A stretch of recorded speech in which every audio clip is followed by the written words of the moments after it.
I sit behind my executive desk, reviewing resumes for a critical senior position at my tech company. The door opens, and my younger brother walks in, unaware who will be interviewing him. 4 years earlier, our parents had cruelly kicked me out while battling a severe health condition, claiming my medical bills were draining college funds for my more promising brother. Now, with a mixture of shock and professional composure, I extend my hand. Please sit down. We are here to discuss your qualifications. Growing up in our middle-class Atlanta neighborhood, I always felt like I lived in the shadow of my younger brother Garrett. From the moment he was born, it seemed like my parents saw something special in him that they never quite saw in me. Our childhood photos tell the story better than words ever could. Garrett always front and center, my parents beaming with pride, while I stood slightly off to the side, like an afterthought in our family portrait. Christmas mornings were particularly telling. I would receive practical gifts, clothes, school supplies, maybe a book I had mentioned months ago. Garrett, however, would unwrap the latest gaming consoles, expensive sports equipment, and whatever trendy items topped the wish lists that year. When I was 16 and Garrett was 14, my parents surprised him with a custom gaming computer that cost over $2,000. That same year, I received a calculator for my advanced math classes and a second-hand laptop that constantly overheated. Garrett has special talents we need to nurture, my mother would explain whenever I questioned the disparity. He's going to do amazing things someday. Despite the obvious favoritism, I channeled my energy into academics. While Garrett was naturally charismatic and popular, I was methodical and studious. My high school transcript was spotless. Straight A's, president of the computer science club, and editor of the school newspaper. By senior year, I had earned enough scholarships to cover most of my tuition at Georgia State University. The day my acceptance letter arrived, my father nodded and said, "That's good. State school makes financial sense for you." 2 weeks later, when Garrett brought home a B- on a math test, they took him out for a celebration dinner because he had really applied himself. College offered me freedom. For the first time, my achievements were recognized on their own merit. Professors praised my analytical thinking. Study groups sought me out for my clear explanations of complex concepts. I declared a major in information systems and quickly distinguished myself in the program. By the end of freshman year, I had secured a competitive summer internship at a local tech firm. Life seemed to be falling into place until halfway through sophomore year. It started with exhaustion that sleep couldn't cure. I chalked it up to my course load and part-time job. Then came unexplained weight loss, joint pain that made climbing stairs to my dorm room an exercise in agony, and rashes that spread across my arms and chest. The University Health Center referred me to a specialist who ran a battery of tests. The diagnosis came during finals week, an autoimmune condition that would require ongoing treatment, medication, and monitoring. My student health insurance covered some costs, but I was still on my parents' insurance policy for the more specialized treatments. When I called home with the news, my mother's first response wasn't concern for my health but worry about insurance premiums. "This couldn't come at a worse time," she sighed. "We're trying to set aside money for Garrett's college fund. He's looking at Northwestern and Stanford." Still, they agreed to keep me on their policy. For a few months, things stabilized. The medication reduced my symptoms, and I adapted my schedule to accommodate my lower energy levels. I was determined not to let my condition derail my education. Then came the day I returned to my parents' house for spring break.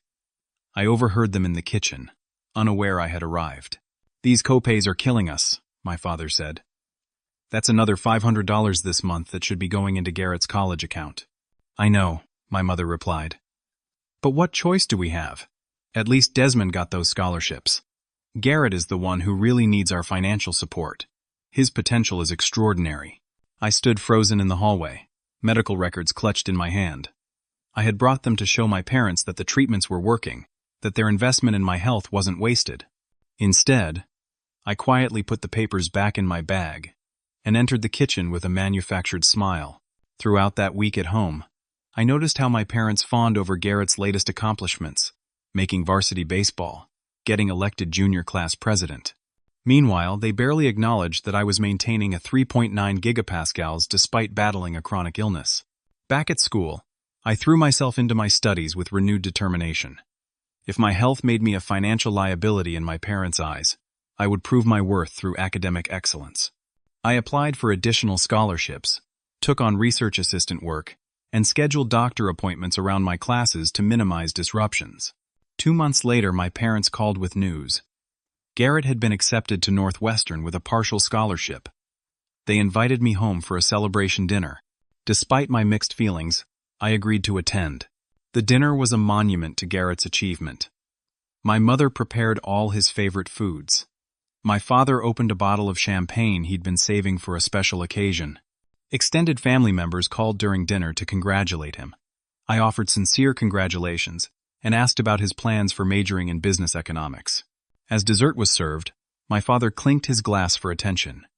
"We have an announcement to make," he said, looking proudly at Garrett. "As you know, Northwestern is a significant financial commitment, even with Garrett's scholarship. Your mother and I have been discussing how to make this work." I nodded, taking a bite of cheesecake. "We've made a difficult decision," my mother continued, her eyes not quite meeting mine. "Desmond, we're going to need to remove you from our health insurance policy. Garrett's education needs to be our priority right now." The fork froze halfway to my mouth. "You're canceling my health insurance? But my condition—" "You're 20 years old," my father interrupted. "Many people your age are independent. The university must have health plans you can join." "Those plans don't cover specialists," I said, feeling my chest tighten. "You know that. We researched this. Sometimes we have to make sacrifices for the greater good of the family," my mother said softly. "Garrett has such a bright future ahead of him." I looked at my brother, expecting to see shock or protest on his face. Instead, he was examining his acceptance letter, seemingly oblivious to the bombshell that had just dropped on my life. The cheesecake turned to ash in my mouth.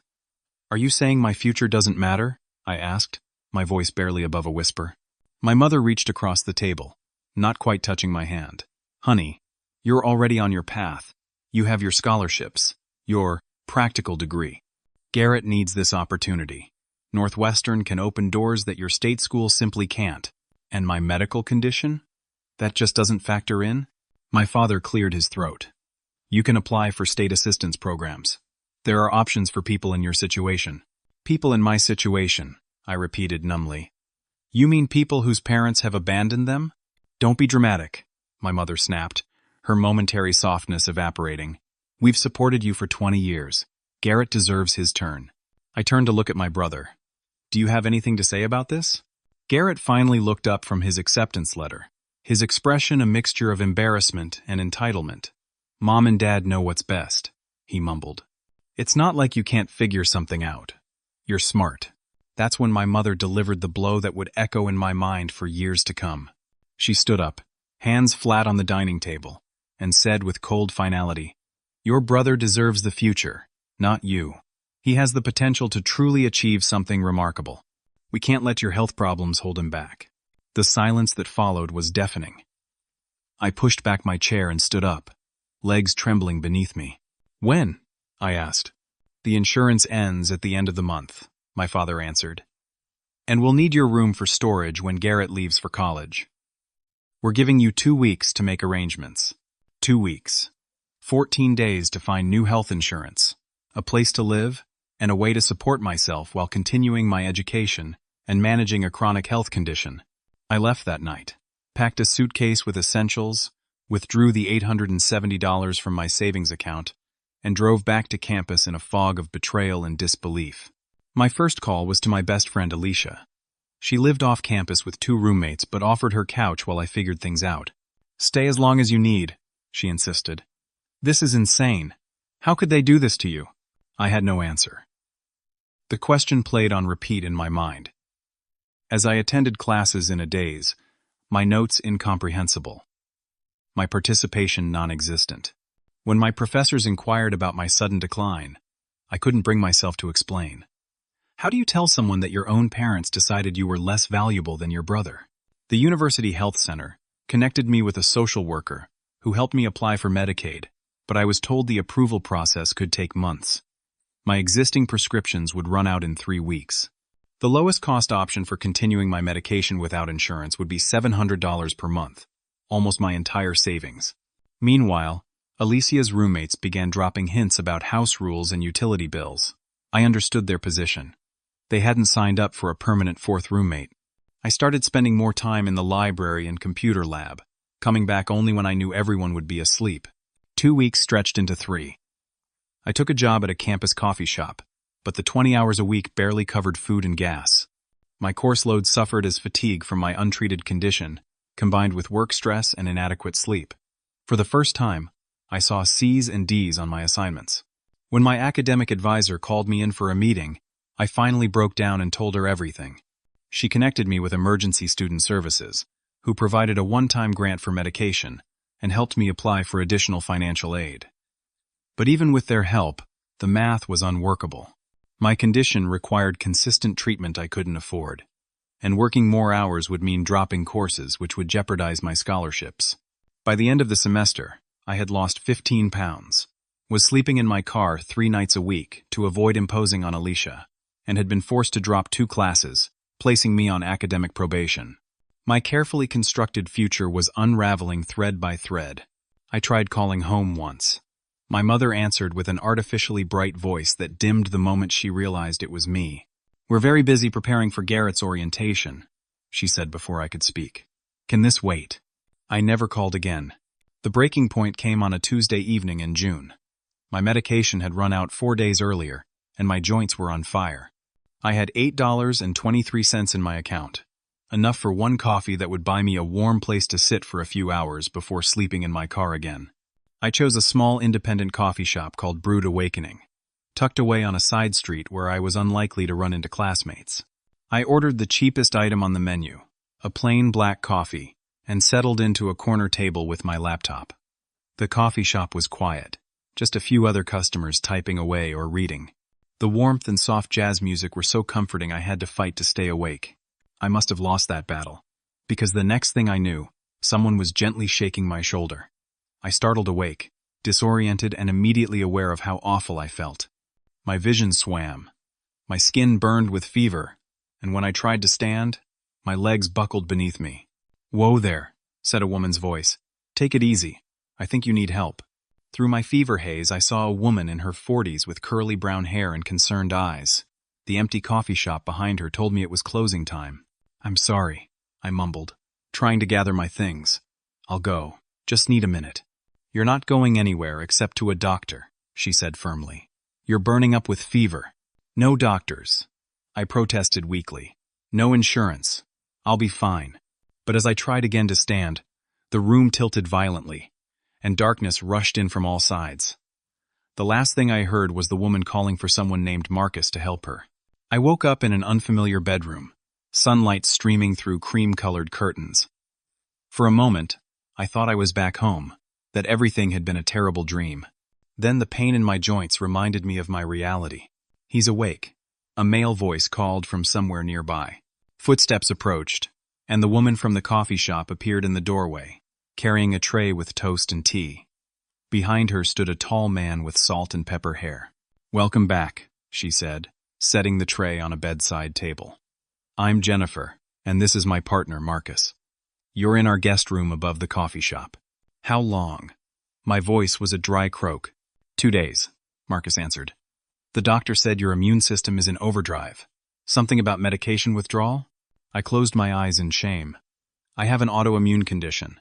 My parents cut me off their insurance to pay for my brother's college. I ran out of meds." Jennifer's expression darkened. "Your parents did what?"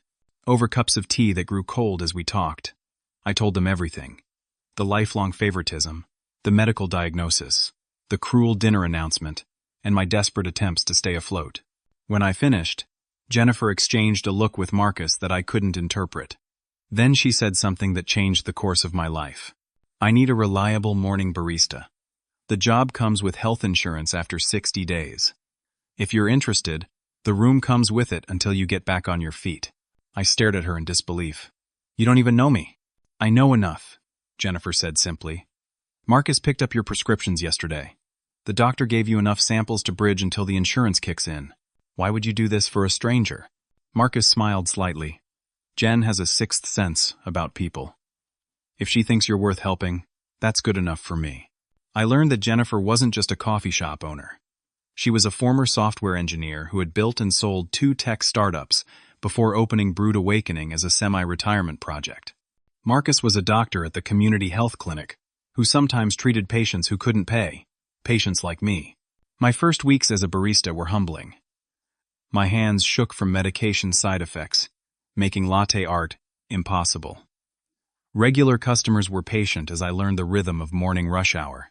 Jennifer worked alongside me, never showing frustration when I had to take breaks to rest. One morning, a month into my employment, the point-of-sale system crashed during peak hours. Jennifer was in a supplier meeting, and the line of caffeine-deprived customers grew increasingly irritated. "Let me take a look," I offered, remembering the troubleshooting skills I'd learned in my information systems courses.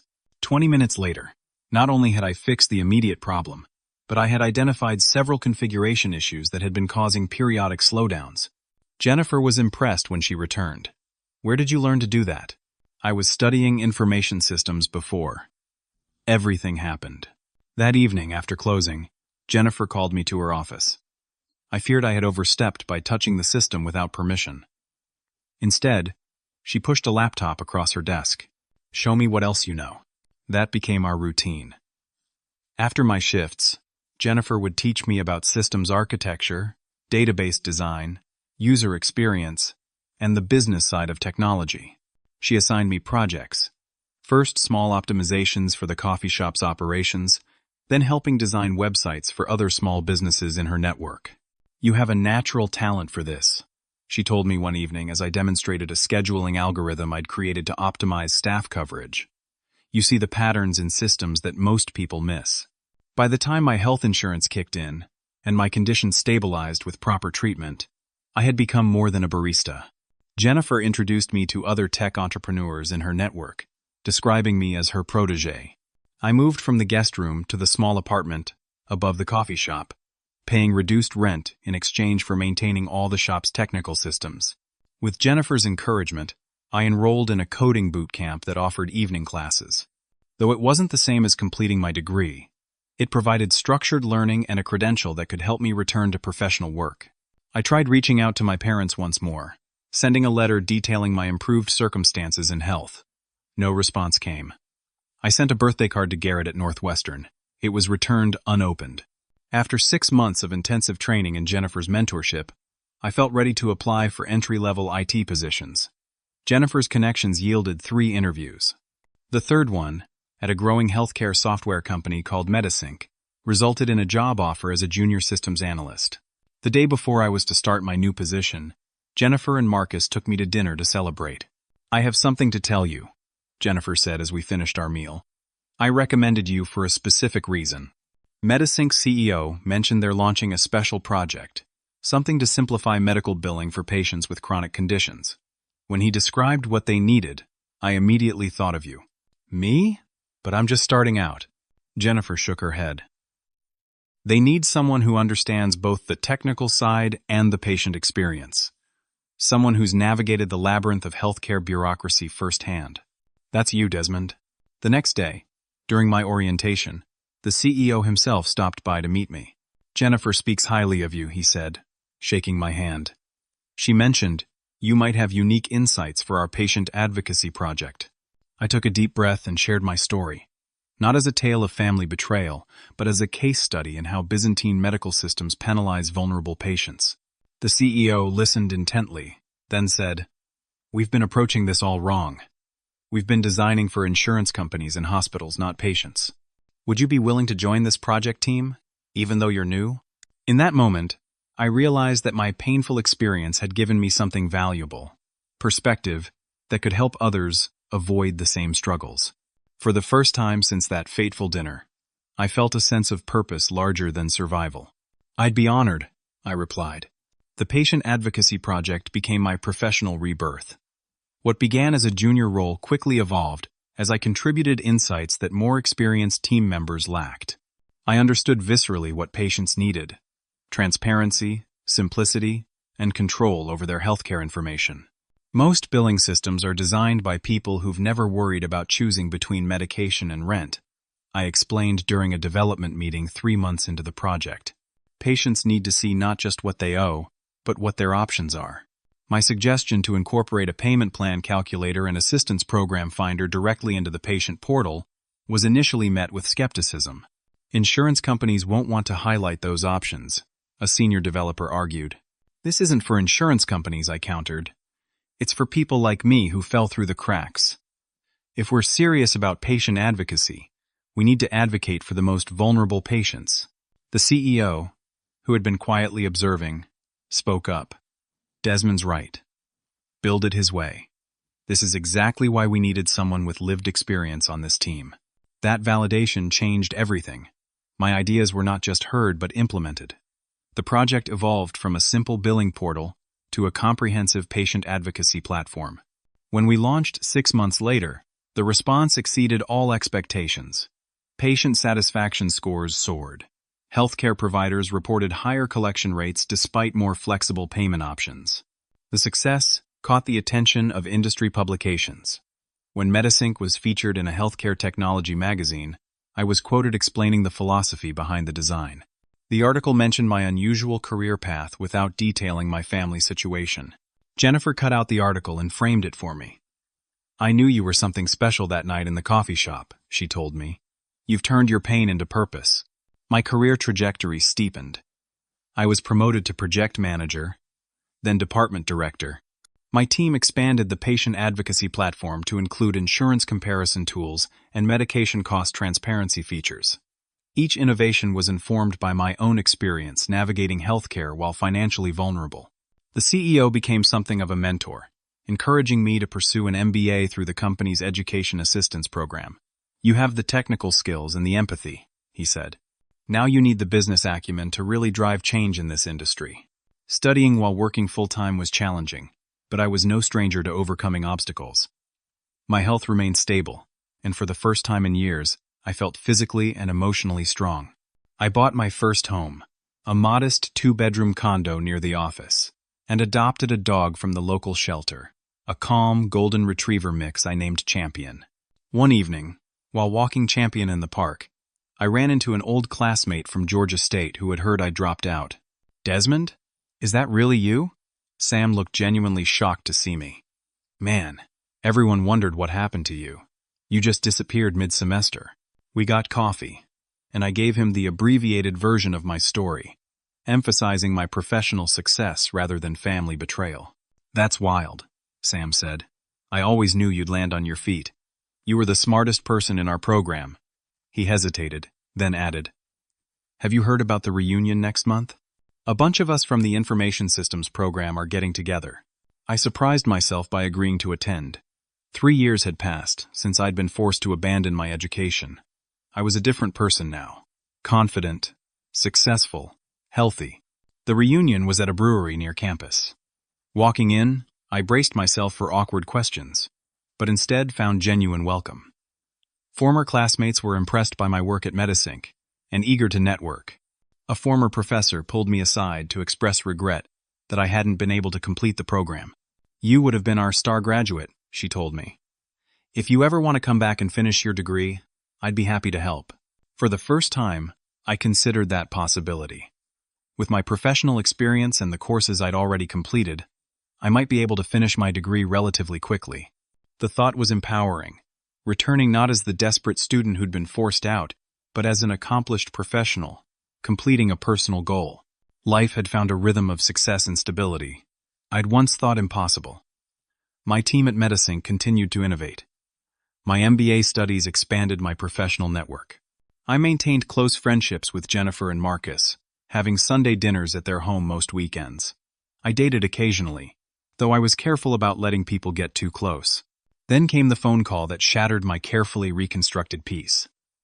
It was a Tuesday evening in April, almost 3 years to the day since that fateful dinner when my parents had cut me off. I was reviewing financial projections for a new project when my phone rang with an unfamiliar number. Is this Desmond Walker? The voice was instantly recognizable, though I hadn't heard it in years. Dad? My heart pounded in my chest. Why are you calling? There was a long pause. We need to talk, son. Things aren't good here. The familiar mixture of hope and wariness rose in my throat. What's going on? It's complicated. We're having some financial troubles. The house. We might lose the house. I sat down slowly. I'm sorry to hear that. But I don't understand why you're calling me now, after all this time. Another pause. Garrett told us about your job. Said he saw an article about you online. You're doing well for yourself. The implication hung in the air between us. After 3 years of silence, after abandoning me at my most vulnerable, my father was calling because he needed money. Where's Garrett now? I asked, my voice carefully neutral. Shouldn't he be finishing up at Northwestern by now? My father's bitter laugh told me everything. Garrett never finished. Barely made it through freshman year, before they put him on academic probation. We paid for another year, but he wasn't going to class. Just partying and running up credit card bills we co-signed for. He's back home now, living in your old room. I closed my eyes, absorbing this information. And Mom? She doesn't know I'm calling you. She's still having trouble accepting how things turned out with Garrett. But we're 3 months behind on the mortgage, and I don't know where else to turn. 3 years of pain and abandonment crystallized into a single moment of clarity. They had sacrificed my health, my education, and my security for Garrett's potential.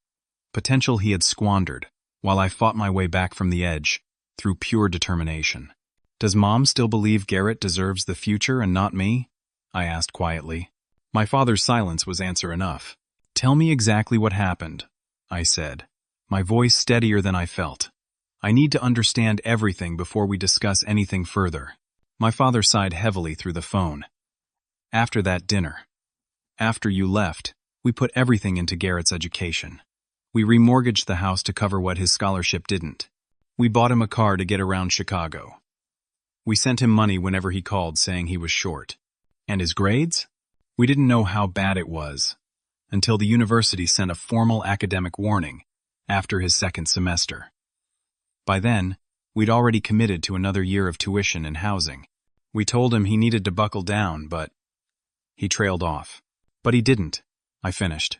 No, he failed most of his classes that second year. The university didn't invite him back. By then, we had maxed out our home equity line, taken loans against our retirement accounts, and put about $30,000 on credit cards. The scale of their financial sacrifice for Garrett was staggering. What did Garrett do after leaving Northwestern? He bounced around. Tried community college for a semester. Worked at a cell phone store for a few months. Nothing stuck. He's been living at home for the past year, saying he's finding himself. I thought of my own journey. Homeless, sick, working while rebuilding my health and career. And now, you're facing foreclosure. 60 days until the bank takes action. Your mother's been picking up extra nursing shifts, but with the penalties and interest. He paused. Desmond, I know we have no right to ask, but is there any way you could help us? Just to get current on the mortgage. We can figure out the rest. The request hung between us, the ultimate irony. The son they had discarded as a liability was now their financial hope. Does Mom know you're asking me for money? Another telling pause. She knows I was going to call you, but she's still having trouble admitting we made a mistake with Garrett. A mistake with Garrett? I repeated slowly. Not a mistake with how you treated me? That's not what I meant, he backpedaled. Look, we were trying to do what we thought was best at the time. We couldn't have known Garrett would waste the opportunity. His words revealed everything. Their regret wasn't for abandoning me. It was for betting on the wrong child. If Garrett had succeeded, they would have felt justified in their decision, regardless of what happened to me. I need time to think about this, I said finally. Give me your email address. I'll contact you in a few days. After we hung up, I sat motionless, phone still in hand. Champion nudged my leg with his nose, sensing my distress. I scratched behind his ears absently, mind racing with conflicting emotions. Part of me wanted to help. They were still my parents, despite everything. Another part felt a dark satisfaction in their predicament. The most rational part recognized that simply handing over money would solve nothing if the underlying patterns remained unchanged. I called Jennifer. Within an hour, she and Marcus were at my condo with takeout and perspective. You don't owe them anything, Jennifer said bluntly after hearing the story. They abandoned you when you were sick and vulnerable. They made their choice. Marcus was more measured. What do you want out of this situation, Desmond? Reconciliation? Justice? Closure? Your decision should serve your healing, not their financial crisis. I considered this. I don't want them to lose their home, but I don't want to just write a check and pretend the past never happened. And I can't ignore that they only reached out because they need something from me. What about financial counseling instead of cash? Jennifer suggested. They need to address the underlying problems, not just the immediate crisis. That resonated. The next morning, I contacted a nonprofit financial counseling service that specialized in foreclosure prevention. I paid for a 6-month counseling package and debt management program for my parents, then emailed my father the details. His response came within hours. We appreciate the thought, but what we really need is cash to catch up on the mortgage. The counseling won't help if we've already lost the house. I held firm. The counselors can negotiate with your lender for a forbearance while developing a repayment plan. I believe this approach will help more in the long run than a one-time payment that doesn't address the underlying issues. 3 days of tense email exchanges followed. My father grew increasingly desperate, finally admitting that my mother was refusing to participate in counseling. She says accepting help from you means admitting we were wrong, and she's not ready to do that. That admission solidified my decision. I can't help people who won't help themselves, I wrote back. The offer of counseling stands. If you both decide to participate, let me know. Otherwise, I wish you the best in resolving your situation. It was one of the hardest emails I'd ever sent, but also one of the most necessary. For the first time since that dinner 3 years ago, I was setting boundaries based on self-respect rather than survival. My father's final message was brief. I understand. This is on us to fix. I'm sorry for everything, Desmond. Whether his apology was genuine or simply acceptance that no money would be forthcoming, I couldn't tell. But it was the first acknowledgement, however vague, that they had wronged me. I refocused on my work and studies, though thoughts of my family situation intruded periodically. I wondered if they would lose the house, if Garrett was making any effort to contribute, if my mother would ever acknowledge her role in what happened.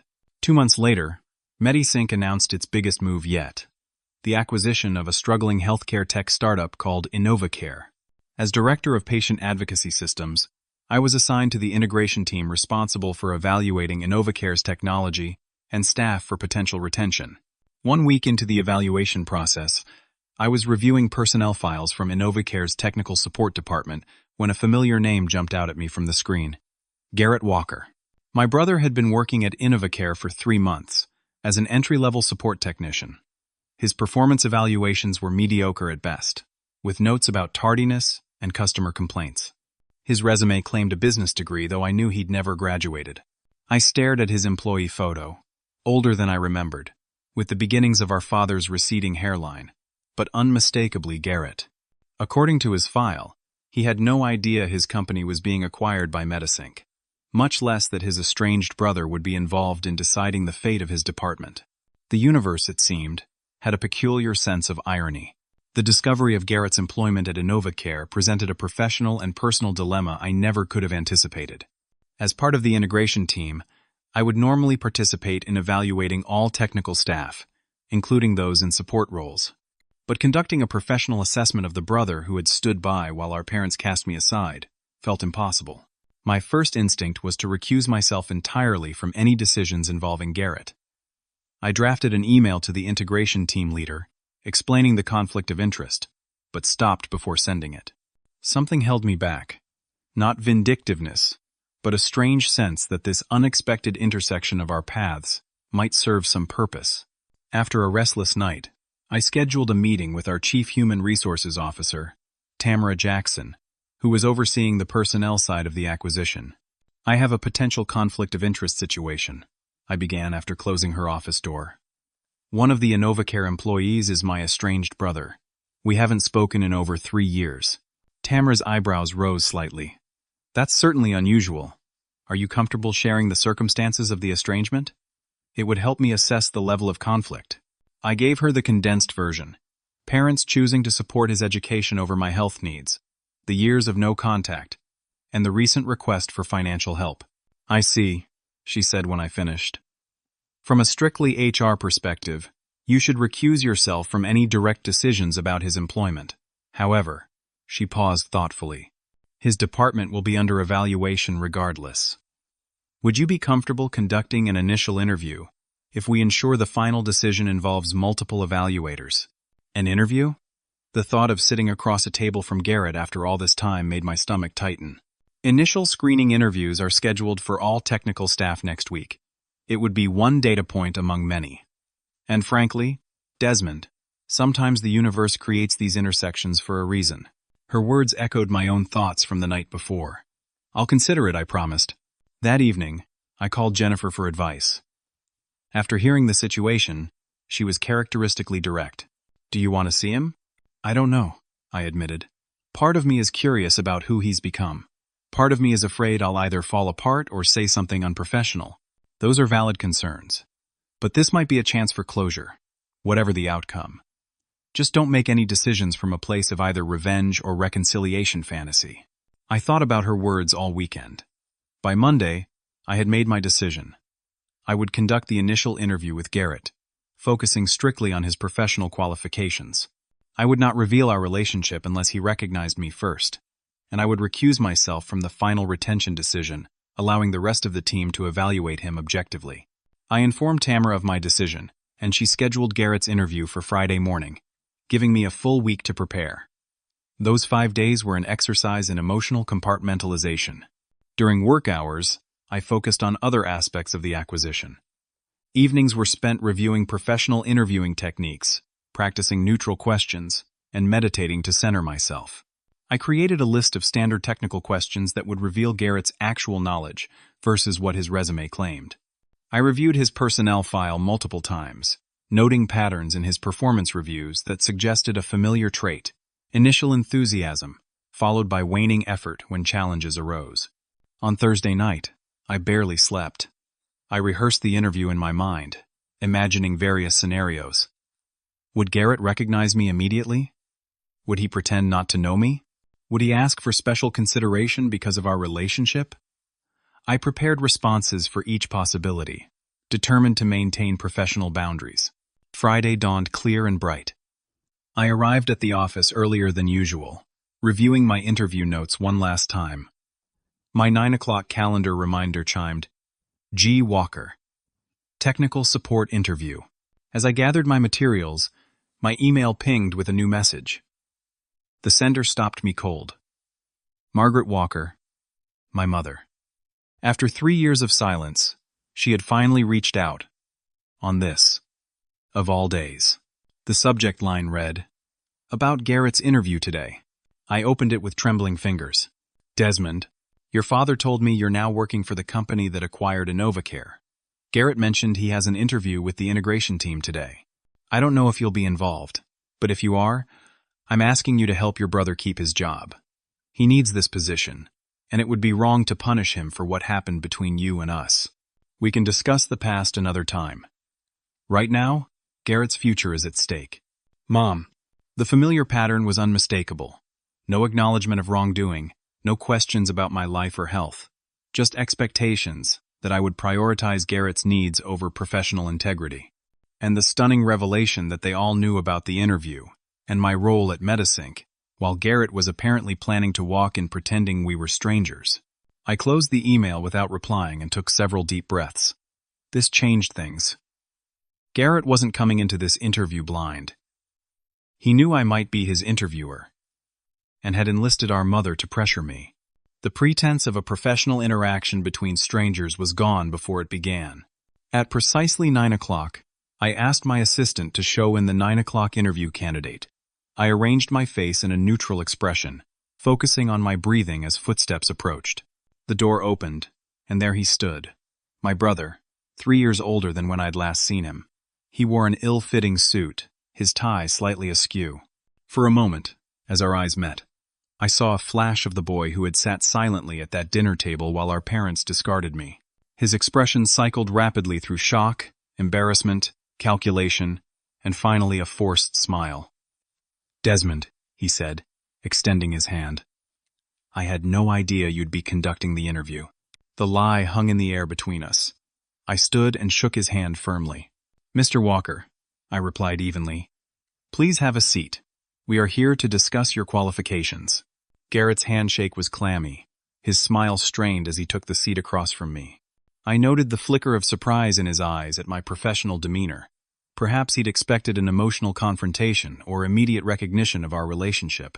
"Thank you for meeting with me today," I began, keeping my tone neutral. "As part of Medisink's acquisition of InnovaCare, we're evaluating all technical positions for potential integration into our organization. This interview will assess your skills and experience relative to Medisink's needs." Garrett shifted uncomfortably. "Right, of course. Professional assessment." He laughed nervously. "Though I have to say, this is a bit weird, isn't it? Brothers on opposite sides of the interview table?" I maintained my composure. "For the purposes of this interview, I'm a director at Medisink evaluating a potential team member. I'll be asking you the same questions we ask all candidates in technical support roles." His smile faltered. "Come on, Desmond. We both know this isn't a normal situation." "You're right," I acknowledged. "It isn't normal. But I intend to conduct this interview with complete professionalism and objectivity. I suggest you do the same if you want to be considered for a position at Medisink." The message was clear. No special treatment. Garrett straightened in his chair, nodding his understanding. I began with standard questions about his technical background and experience. His answers revealed concerning gaps in knowledge that should have been fundamental for someone in his role. When I asked about specific troubleshooting scenarios, his responses were vague and theoretical rather than based on practical experience. "Your resume indicates you have a business degree," I noted, looking at his file. "Can you tell me where you completed your education?" Garrett's gaze dropped to his hands. "I attended Northwestern for 2 years, majoring in business economics." "Did you graduate?" "No," he admitted. "There were circumstances that prevented me from completing my degree." "I see. And the advanced certification in network administration listed here?" He flushed slightly. "I started the program, but haven't completed the final exams yet." As the interview progressed, it became increasingly clear that Garrett's resume contained several exaggerations and outright fabrications. His technical knowledge was basic at best, and his work history showed a pattern of short tenures at various companies. After 45 minutes of increasingly uncomfortable questions, I closed my notebook. "Do you have any questions for me about the position or Medisink?" Garrett leaned forward, dropping the professional facade. "Look, Desmond, I know I'm not the most qualified person, but this job is really important to me right now. Mom and Dad are about to lose the house, and I'm trying to help them make the mortgage payments." "Is that why Mom emailed me this morning?" I asked quietly, "asking me to help you keep your job?" He had the grace to look ashamed. "You got that, huh? That was her idea, not mine. Though I didn't stop her." "No, you never do." The words slipped out before I could catch them. Garrett's eyes widened at the edge in my voice. "What's that supposed to mean?"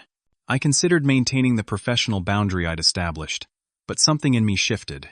We were alone in the room, and this might be the only opportunity to address what had happened between us. "The formal interview is concluded," I said, turning off the recording device. "Now I'd like to have a conversation as brothers, if you're willing." Relief washed over his face. "Yes, absolutely. Why didn't you ever reach out to me, Garrett? In 3 years? Not a call, not an email, not even a text to see if I was alive or dead." He flinched. I didn't know what to say. After what Mom and Dad did, I felt guilty. "I benefited from your suffering. Did you agree with their decision? That you deserved the future and I didn't?" "No. I don't know. I was 17, Desmond. I was told this amazing opportunity was being handed to me, that I was special and destined for great things." "What teenager doesn't want to hear that?" He ran a hand through his hair. "But I never wanted them to cut you off, I swear. But you didn't stop them either. How could I? You know how Mom is when she makes up her mind. And by the time I realized what a mess I was making at Northwestern, it was too late. The money was spent. You were gone." He looked up, eyes pleading. "I've regretted it every day." I studied my brother's face, seeing both the arrogant boy who had accepted my sacrifice and a humbled young man who had failed to live up to impossible expectations. "Tell me what happened at Northwestern," I said. Garrett's story spilled out, how he'd been overwhelmed by the academic rigor, how he'd fallen in with a party crowd to cope with the pressure, how every call home had been a performance to hide his failing grades. By the time our parents discovered the truth, he was drowning in failure and shame. "They never let me forget it," he said bitterly. "Every day, it's all that money wasted, and we gave up everything for you." The worst part is when Mom says she should have invested in you instead. Like I'm some stock that didn't perform. I recognized the pattern immediately. The conditional love that had once favored him now, crushing him as it had once crushed me. So, you've been trying to find your footing ever since? He nodded. Job after job. Nothing feels right. Nothing lives up to what they expected of me. He hesitated. Meanwhile, look at you. Executive office. Fancy title. You did it all on your own. Not entirely on my own. I corrected him. I had help, just not from our family. I told him about Jennifer and Marcus, about the mentorship and opportunity that had come when I most needed it, about building a career focused on helping others navigate the healthcare system that had nearly destroyed me. You found your purpose, Garrett observed. I'm still looking for mine. We sat in silence for a moment, the years of separation both present and somehow diminished by our honesty. What happens now? Garrett finally asked. With the job, I mean. I can't make that decision, I told him. I've recused myself from the final determination about your position. It will be based on your qualifications and the company's needs. His face fell. So that's it? Professional boundaries? I know I don't deserve your help, but Mom and Dad really are about to lose everything. I considered his words carefully. I can't, and won't, compromise my professional ethics. But that doesn't mean I can't help you in other ways, as your brother, not your interviewer. What does that mean? It means I won't manipulate the hiring process, but I could help you develop legitimate skills, help you find a career path that suits your actual interests and abilities, not what our parents projected onto you. Hope flickered in his eyes. You'd do that? After everything? I'm not doing it just for you, I admitted. I'm doing it for me too. Holding on to resentment hasn't served me. What about Mom and Dad?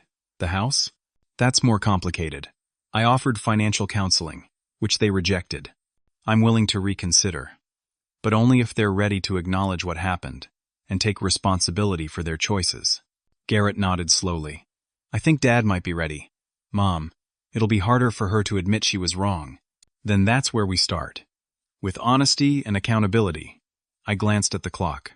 I have another meeting soon, but here's what I propose. Regardless of what happens with this position, meet me for dinner this weekend.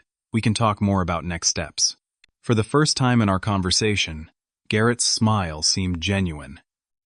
I'd like that. As predicted, Garrett wasn't retained in the acquisition. His skills simply didn't meet MetaSync's requirements. But true to my word, I helped him enroll in a legitimate IT certification program and connected him with a recruiting firm that specialized in helping candidates with employment gaps. Within 6 months, he had earned his first certification and secured an entry-level position at a small IT services company where he could build practical experience.